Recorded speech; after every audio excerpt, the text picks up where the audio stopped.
Kandidati për krye prokuror Vladimir Pančevski, i cili të martën nuk mori mendim pozitiv nga Këshilli i Prokurorëve Publik, ka paraqitur kallëzim penal kundër kryetarit, zëvendës kryetarët edhe anëtarëve të Këshillit, duke pretenduar se ata kanë keqpërdorur pozitën zyrtare gjatë shqyrtimit të kandidaturës së tij. Sipas arsyetimit të Këshillit, Pančevski nuk i plotson kushtet e për të paktën 10 vite provoj pune si prokuror publik ose gjykatës në fushën e së drejtës penale. Megjithatë, Pančevski pretendon se anëtarët e Këshillit e kanë shfrytzuar pozitën zyrtare dhe i kanë tejkaluar kompetencat ligjore në kundërshtim me nenin 62, paragrafi 1, alinea 1 të ligjit për prokurorin publike.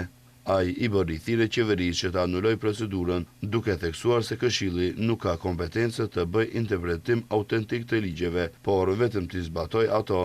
Ndërkohë, Pančevski ka publikuar një dokument nga Gjykata Themelore Penale Shkup, sipas të cilit ai ka qenë gjykatës nga 8 shkurti 2008 deri më 28 korrik 2020. Sipas së vërtetimit, ai ka stazhe prej 12 vitesh, 5 muaj dhe 20 ditësh, gjë që sipas tij i hedh poshtë drejt për drejt konstatimet e Këshillit. Sipas interpretimit të Këshillit, kandidati duhet të ketë stazh aktiv deri në ditën e aplikimit, ndërsa Pančevski pretendon se ligji kërkon vetëm stazh të përgjithshëm.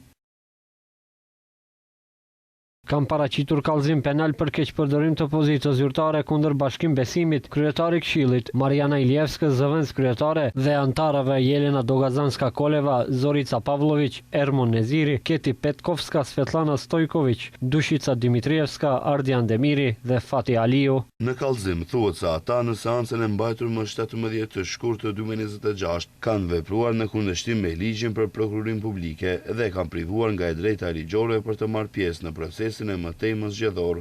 Pančevski vlerëson se kallëzimi penal është pasqyrimi i sistemit të kalbur gjyqësor dhe u bëri thirrje qeverisë, prokurorisë publike dhe Ministrisë së Punëve të Brendshme që të reagojnë dhe ta sqarojnë procedurën.